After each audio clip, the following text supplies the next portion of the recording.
In this video, we take a look at Cabrillo National Monument in Point Loma, California, which on some old maps is listed as the endpoint of Highway 80, though it was never officially part of the highway.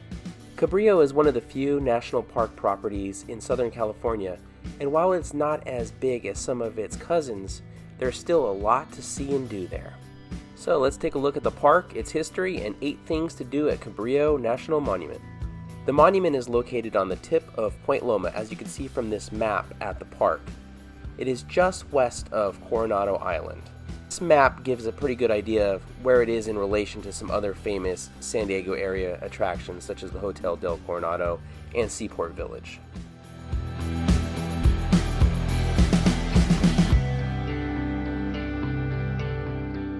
Our first must-do item at Cabrillo is really a must-do at any national park, and that is go to the Visitor Center. The Visitor Center has several exhibits and a theater which shows films on the history of Juan Cabrillo and his exploration. Unfortunately, when we filmed this video, the Visitor Center was closed due to the current pandemic, though they did have a table set up where you can still get your park stamp and information on the park. Unlike a lot of areas administered by the National Park Service, there is no dining at Cabrillo, though the Visitor Center does have several vending machines. The outside of the Visitor Center does have several informational kiosks, such as this one discussing the landing by Juan Cabrillo, who was the first European to set foot on what is now the west coast of the United States, when he landed on September 28, 1542, most likely at that little peninsula that you see below. And of course, the Visitor Center also offers fantastic views of North Island Naval Air Station and downtown San Diego behind it. Some of the best views of San Diego can be found here. Our next thing to do is check out the Cabrillo statue, which is right next to the Visitor Center. The statue actually has a pretty interesting history all to itself. President Woodrow Wilson designated this a national monument in 1913 with the intention of placing a Cabrillo statue at this location.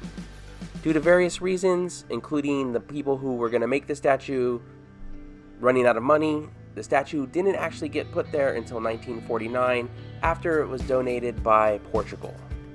At the time, it was believed that Juan Cabrillo was Portuguese, but recent historical research shows that he was most likely Spanish. The original statue deteriorated and was replaced by this replica in 1986. As you can see, the view from the statue is amazing. And if you turn around from the statue, you'll get your first glimpse of the old Point Loma Lighthouse, which we'll get back to later. Our next thing to do is to explore the area's military history, including the World War II artillery lookout bunkers that line the coastline. When the United States entered World War II, there was a lot of fear that San Diego Harbor, with its large naval presence, would be a prime target for attack by the Japanese. So these bunkers were built overlooking the Pacific Ocean, watching for an attack that never came. Though occasionally a whale would be misidentified as a submarine, setting off an alarm on the base. When there isn't a pandemic going on, the National Park Service actually opens this bunker on one Saturday a month for visitors to go inside.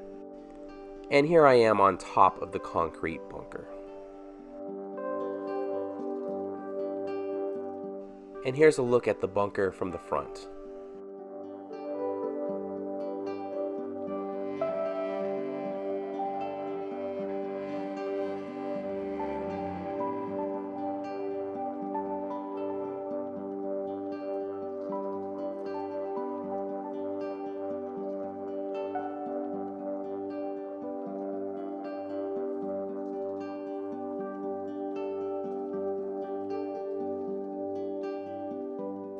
And here you could kind of get an idea of what the soldiers stationed in these bunkers would have been looking at all day long.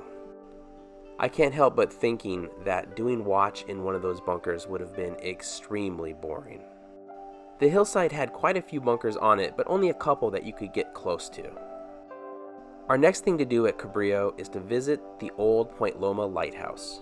The lighthouse was built in 1855 and first lit on November 15th of that year. Normally you could go inside the lighthouse and you can see how the lighthouse keeper and his family would have lived back in the 1800s, though due to the pandemic the lighthouse was closed when we filmed this video. There are only 2 days they allow visitors to go into the lighthouse tower, however, and those days are August 25th for the National Park Service's birthday and November 15th, the anniversary of the lighting of the lighthouse.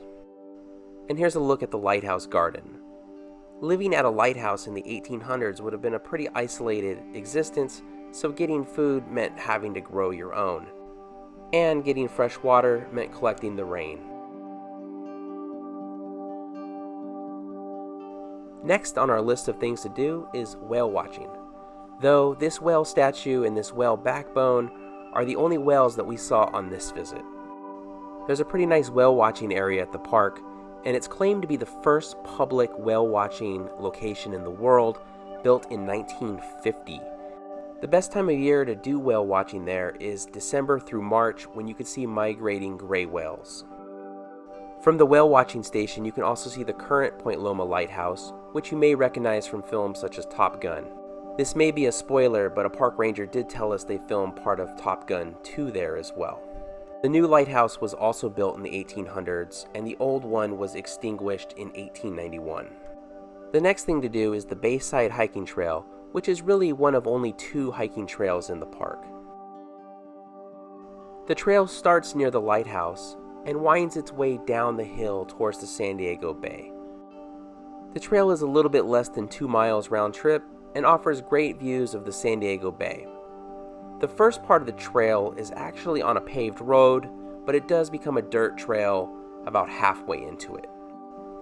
On a nice day, the San Diego harbor is completely filled with boats. Our 7th thing to do at Cabrillo National Monument is to visit the tide pools. I don't think any visit to the park would be complete without a visit to the tide pools. From the parking area, it's just a short walk down the trail to get to the tide pools. The best time of year to come is during the fall, when there are really low daytime tides. If you go during a high tide, it's unlikely that you'll see any sea life, so you definitely want to go when the tide is lower. When we shot this video, it was in the middle of August, and I would say it's about a medium tide at this point. We were still able to see some sea life, though with a lower tide, you can usually see larger sea life such as octopus, larger crabs, and bigger fish. There's a few small crabs and fish in this pool here.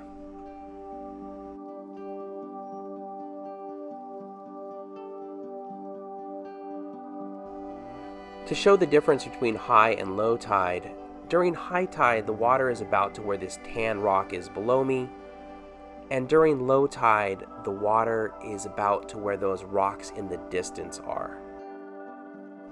Our last thing to do at Cabrillo is to see the sunset, though there's a caveat to this. During the summer, the park closes at 5 p.m. normally, and the sun sets much later than that, so the best time to see a sunset is in the winter, unless the park happens to be open later that night for some reason. Which it actually happened to be on our visit, allowing us the very rare chance to see the park at night and the city of San Diego lit up in the distance. On our visit, the lighthouse was lit up in purple and gold to celebrate the 100th anniversary of the 19th Amendment, giving women the universal right to vote in the United States. The lighthouse looked incredible lit up, as did the city of San Diego below it.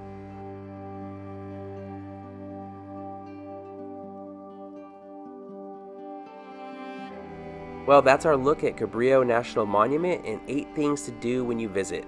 Thank you for watching. If you enjoyed the video, please give it a thumbs up, consider subscribing, and we'll see you next week.